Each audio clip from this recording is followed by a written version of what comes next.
Hi guys, welcome back to the channel. So I want to begin today's video by apologising to my collaborators on the video, Fragrance Samples UK, because I've done videos promoting them before and I've realised this week that frankly my attempts to publicise their excellent website have been lacklustre and half-hearted in comparison to the way I should have done it. And I realise that because I've watched recently one of the greatest YouTubers ever. He's a watch reviewer, Archie Luxury, and he shows you this is the way that you promote a website. Hi guys, Archie Luxury, and who do I recommend in America? In America, who do I recommend for quality pre-owned wristwatches? David SW, David SW, David SW. Go to davidsw.com. He is the best, the greatest pre-owned dealer in all of the United States of America. David SW, David SW, David SW. So hi guys, Mr. Smelly here. Who do I recommend? Who do I recommend for quality fragrance samples in the UK and the EU? Fragrance Samples UK, Fragrance Samples UK, Fragrance Samples UK. Who do I recommend in the EU and the UK for fragrance samples? The greatest fragrance sample dealer in the United Kingdom and the European Union. Fragrance Samples UK, Fragrance Samples UK, Fragrance Samples UK.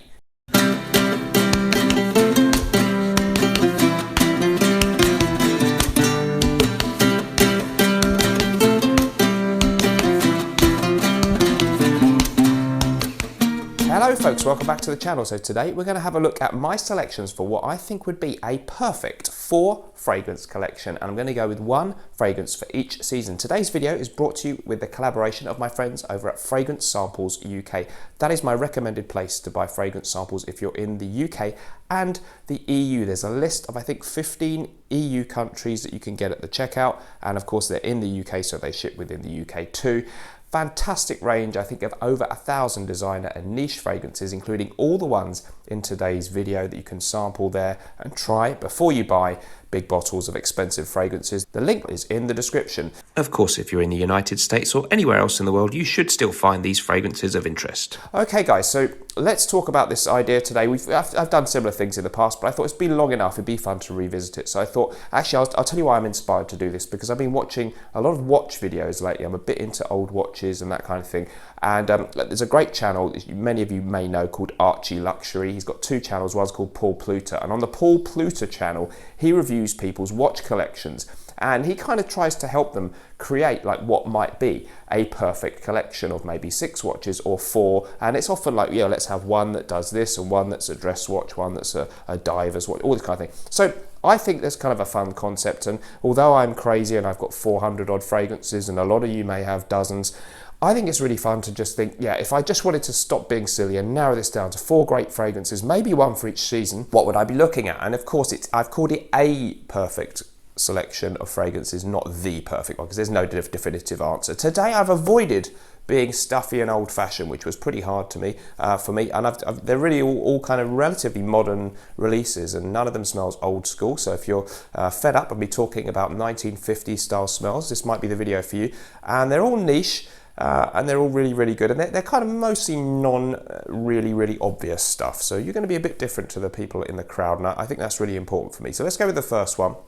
Apologies that there's not that much stuff that I've never mentioned on my channel, but it's being a sort of definitive list, I guess, you know, if Archie Luxury tells you his best watch collection, it will include a Rolex this and maybe an Omega this, and you know, they're going to be kind of a few that we've all heard of loads of times from that channel, and I'm doing the same thing here. These are real classics that I've come to love, but not old classics. First up then, we're going to revisit one that I haven't mentioned on the channel for a while. This is Amazing Juice.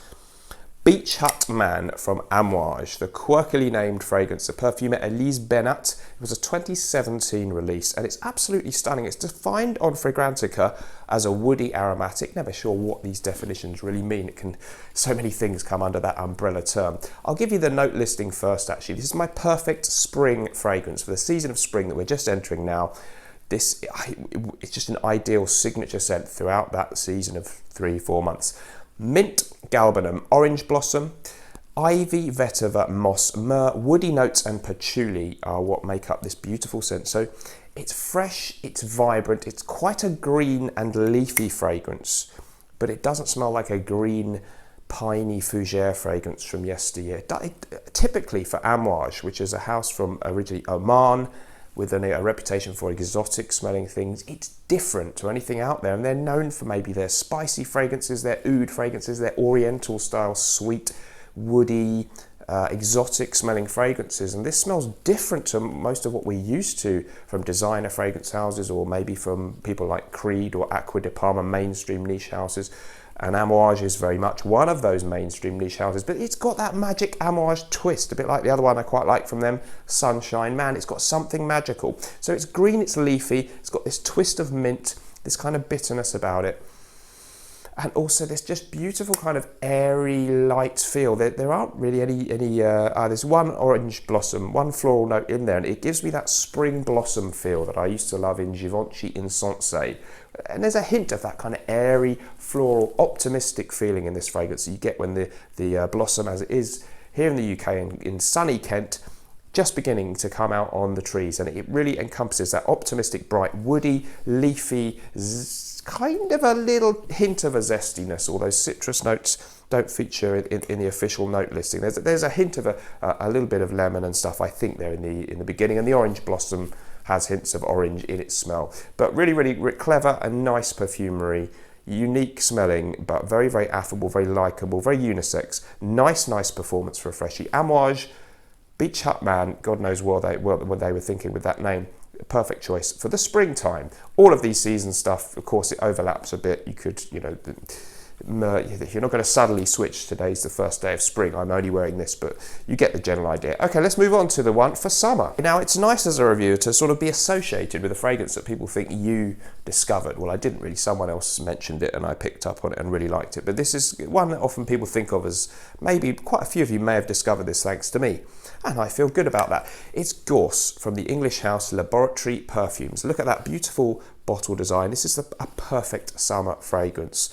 You can obviously sample it at Fragrance Samples UK first, see if you agree with my description of it. But a full bottle of 100ml, I think it's only something like £65. It's really good value for a niche fragrance. Most of us agree it does seem to be really rather a clone of Creed's Virgin Island Water, which of course would also be a great choice for summer. The two essential things you're going to smell here are lime and coconut. The Virgin Island Water fragrance actually has a white rum note listed and all kinds of other things supposed to conjure up the image of maybe a really nice fancy holiday in the I was going to say the Mediterranean, the Caribbean, or wherever you want to go.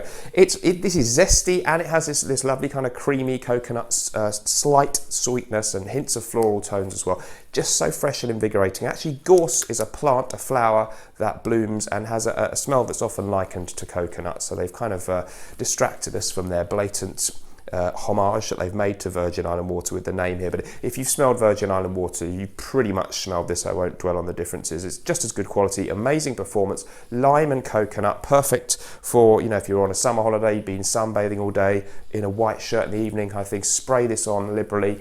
Equally just as great for the office in summer. And unlike maybe Aventus from Creed, which many people have smelled clones of, Virgin Island Water not so well known amongst people in general, so you're not going to be mega obvious with this one. It's absolutely perfect for summer, more interesting than Neroli Portofino by Tom Ford and that kind of stuff. Gorse for summer for me. I've got Beach Hut Man, I've got Gorse, my fresh stuff for the warmer times of year, totally taken care of. Let's move on to autumn. Okay, so the autumn time, things get colder. We want to have something a little bit more rich and spicy, not a transparent, fresh fragrance. Seasonality of fragrances, of course, don't take it too seriously because, I'm not that into it myself, but it makes a fun format for the video. And maybe if you want an autumnal mood, this is good. Doesn't matter what time of year. If you want a summery mood, which I might do in January, Gorse would work. Anyway, for the autumn or fall if you're in the USA, L'air du Désert Marocain from Andy Tao, 2005 release. One of the absolute real classics of artisanal small niche houses. Love the bottle design. So it's designed, he set out to give us the feeling or the scent that he felt represented the air of the Moroccan desert wafting through, I think was it Maghreb? Is that even in Morocco? I hope so. Where he'd stayed once, I guess, I think. And it picks up the air from the desert has got this dry, warm feeling about it, maybe airy, as air probably smells. And it picks up spices in the market. I mean, like this actually happens, but in this fictional world, this air picks up the smells of some of the spices and exotic things in a Moroccan market. Hence, we get this note listing: coriander, petitgrain, cumin, lavender, labdanum, jasmine, birch. We have geranium, we have amber, cedar, vetiver, patchouli, and oak moss. It is a really, really nice, a kind of incensey feel. It's like the best ever incense you've ever smelled. That you buy an incense stick and it never smells this good. But if only it did. If someone, actually, why doesn't Andy Tower? I wonder if he does a scented candle. He should do, or an incense stick of this, because I think it's a really nice kind of smell just to have around. It's absolutely amazing. It's kind of dry. It's airy, it's got this slightly exotic incense thing, a subtle hint of a spicy sweetness in there, and just beautiful exotic spices and herbs in a really, really nice mixture. Very unisex, I think very wearable, not like it's an avant-garde artistic conception, but the fragrance is supremely wearable, and because it's got that spiciness, a little bit of richness, but it's not mega heavy. I think autumn, that transitional season, is the perfect one maybe to make this your daily go-to. And it's not actually outrageous if you do eventually get a full bottle. Price-wise, it's really good for your 50ml. Okay, finally, of course, as you may be aware, after autumn, unless you're in Australia, normally comes winter. No, they still come in the same order. Anyway, winter next. Okay, so yeah, might be a big yawn for some of you. In the winter time, I do think the best fragrance for me, you just can't beat this, is Naxos from Xerjoff. It's so good. It really is. I know I've mentioned it quite a lot in videos, but you know, this is the point. I've got to tell you, these are what I think are the best fragrances out there, and some of that doesn't change. So Naxos in their 1861 line, along with Zefiro and Renaissance, both of which are very good. I'll give you the note listing for this one, and it's going to be Chris Maurice, the perfumer, year of release 2015-ish, I think. We've got lavender, bergamot, honey, cinnamon, you've got cashmere, jasmine sambac, tobacco leaf, tonka bean, and vanilla. So you actually do have some citruses in the opening, give it this hint of the Italian chic, which I love. And then you've got beautiful honey and tobacco, the primary accords. People compare this to Mugler's Pure Havane. Yes, there's a similarity. This is definitely the better niche exquisite version. So honeyed tobacco, sweetness, a certain airiness. It's not overpowering, but it's got enough clout. It's very strong in performance, and it's a perfect fragrance for colder weather, for evening time, any time of year evening. I've taken it on summer holidays and worn it in hot weather in the evening. It works great, but it would be a brilliant wintertime scent with the potency and richness. Again, very, very unisex. So guys, that's my list. Let me know what you think. Let me know your 4 fragrances, one for each season, down below in the comments. Did you like this concept, or was it too cliched for you? Let me know what you think about that. Please comment down below. Thank you ever so much for joining me. Don't forget to check out the fragrances at Fragrance Samples UK. And remember guys, whatever you're doing in life, or whatever we're doing, let's project. Bye bye.